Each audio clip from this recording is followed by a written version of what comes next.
সিয়ট্ট প্রকাশ বই প্রদর্শনীতে আপনারা দেখতে এসেছেন এবং আমাদের ঐতিহ্য সংরক্ষণের যে প্রচেষ্টা সেখানে আপনি সহযোগী হয়েছেন। আমি সিয়ট্ট প্রকাশের পক্ষ থেকে আমি এই প্রতিষ্ঠানের প্রকাশক, আমার নাম জিবলুর রহমান। আমাদের বইমেলার মূল উদ্দেশ্য দুটি, একটি হলো পাঠককে বই ক্রয়ের প্রতি, বই পড়ানোর প্রতি উৎসাহ সৃষ্টি করা, দ্বিতীয় হলো পাঠকের আজকালকে যে ইন্টারনেট যুগ, এই ইন্টারনেটের যুগে ঐতিহ্যবাহী অনেক জিনিস হারিয়ে গেছে। আমাদের পিতামাতারা আসলে এইগুলা খুঁজে পাওয়া খুব দুষ্কর, ওনারা কষ্ট করে সব জায়গায় নিয়ে যেতে চান না, বাচ্চাদের ওইগুলা শিক্ষা দিতে চান না। আর ইন্টারনেটে আসলে ঐতিহ্যবাহী জিনিসগুলার তেমন একটা খুঁজে খুঁজে বের করতে আছে, কিন্তু খুব একটা নেই।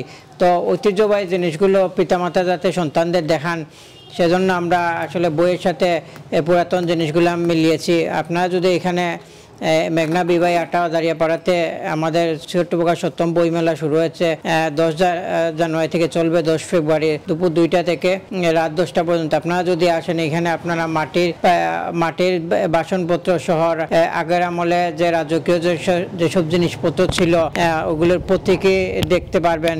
তারপরে কলের গান আছে, তারপরে বিভিন্ন নৌকার আকৃতি সেটা দেখতে পারবেন, ক্যামেরা ভিডিও যেগুলো হারিয়ে যাচ্ছে, তারপরে মাছ ধরার অনেক যন্ত্রপাতি আপনারা আসলে আমাদের এখানে দেখতে পারবেন। আমাদের এখানে অনেক ধরনের হারিকেন আমরা সংরক্ষণ করেছি, বা প্রতীকী হারিকেন আমরা সংরক্ষণ করে আমরা এখানে তুলে ধরেছি, ওইগুলো দেখতে পারবেন, সংগ্রহ করেছি। এগুলা আপনারা দেখে আমাদের বইমেলার আয়োজনকে, কষ্টকে আপনারা সমর্থন করবেন এবং ভবিষ্যতে আমরা যাতে আরও ভালো মানের কোনো কিছু করতে পারি, আরও ভালো ভালো বই আনতে পারি, আরও ঐতিহ্য সংরক্ষণ করতে পারি।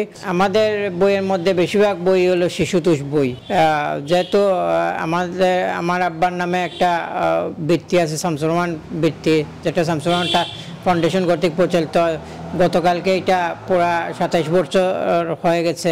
আমাদের পুরস্কার বিতরণীতে আমরা আসলে শিশুতোষ বইগুলা দিই, এবং আমাদের মূল উদ্দেশ্যই যে বাচ্চাদের মোবাইল থেকে বের করতে হবে, বাচ্চাদের যে পড়াশোনার দিকে বই, খালি স্কুলের বই না, এক্সট্রা বইগুলা পড়াশোনা করে তাদের আরও মেধাকে আরও সমৃদ্ধ করতে হবে। সেই উদ্দেশ্য নিয়েই কিন্তু আমরা আমাদের ভিত্তিতে বই প্রদান করি, এবং আমাদের প্রকাশনা প্রতি বছরই প্রায় 20 থেকে 22টা বই, শিশুতোষ বই নতুন নিয়ে আসে।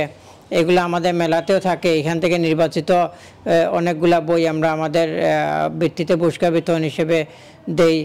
এরপর আমাদের এখানে রাজনৈতিক বই আছে, কবিতার বই আছে, সংস্কৃতির বই উপর আছে, ধর্মীয় বই আছে, আপনার হোমিওপ্যাথিকের উপর আছে, আপনার সেলাই প্রশিক্ষণের উপর আছে। মোটামুটি সব ধরনের আমাদের প্রকাশনা 157টি বই এখন বর্তমানে আছে। আসলে ঐতিহ্যবাহী জিনিসগুলা কোনো নির্দিষ্ট জায়গা নাই যে আপনি কোথায় গেলে, এটা আমাদের টার্গেট থাকে যে এখন রাস্তার মধ্যে কোনো জায়গায় বেড়াতে গেছি, তখন মনে হচ্ছে যে ওই জিনিসটা গাড়ি থামাও বা সিএনজি থামাও, ওই জিনিসটা নিব। এইভাবে আসলে এগুলা মানে অল্প অল্প করে আসলে সংরক্ষণ। ঐতিহ্যবাহী জিনিসগুলা যদি আপনি সন্ধান করেন, 2টা টার্গেট আপনি করতে হবে। একটা হলো ফুটপাত, যে কোনো জেলারই ফুটপাথগুলাতে এগুলা বিক্রি করে, বা বাঙালি দোকানগুলো এগুলা বিক্রি করে, বা বড় বড় যেগুলা বাসনপত্র দোকান বিক্রি করে, ওইগুলাতে ঐতিহ্যবাহী মোটামুটি জিনিসগুলা তারা বিক্রি করে। খুঁজে খুঁজে আসলে আমরা এগুলা নিয়ে আসি।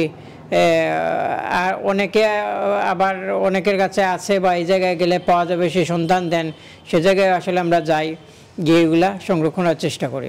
যেমন আমার উপরে যে তলোয়ারটি আছে, ওই তলোয়ারটি সম্ভবত 200-250 বছর আগের তলোয়ার। এই তলোয়ারটি যখন আমি কিনছি তখন প্রায় 36,000 টাকা এই তলোয়ারটি ক্রয় করতে নিয়েছে।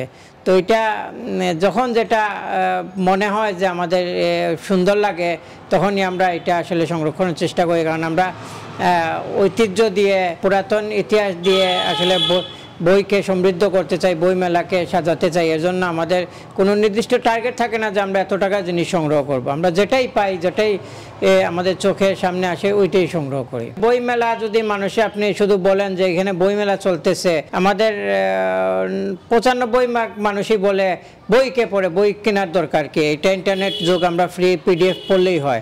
আসলে বই অনেক চলে, বই মানসম্মত বই যদি আপনি প্রকাশ করতে পারেন, আপনি যদি লিখতে পারেন, প্রচার করতে পারেন, আসলে চলে। তো আমরা আসলে যারা একটু অলস টাইপের বা যারা এগুলারে অবহেলা করেন বইকে, তো তাদের আসলে যেমন এখানে আপনি দেখেন যে এখানে দিনে কম হলো 400 থেকে 500 লোক আসে ছবি তুলতে। তো ছবি তুলে ঠিক আছে, আমাদের এখানে ছবি তুলে এইটার সাথে ওইটার সাথে হয়তো সে ফেসবুকে দিবে অথবা টিকটক করবে বা যে কোনো কারণে সে ইউটিউবে তার একটা ভিডিও বানাবে, ছবি তুলে, কিন্তু ছবির সাথে কিন্তু সে বই দেখতেছে। এখন মানুষের আগ্রহ সৃষ্টির জন্য কিন্তু আপনি আস্তে আস্তে কিন্তু মানুষের ট্রেনে তুলে দিতে, আপনি একদিনে পারবেন না। তো সেই চিন্তাধারা থেকেই আমরা কিন্তু মূলত এই বইয়ের সাথে ঐতিহ্যটাকে মিলন ঘটিয়েছি।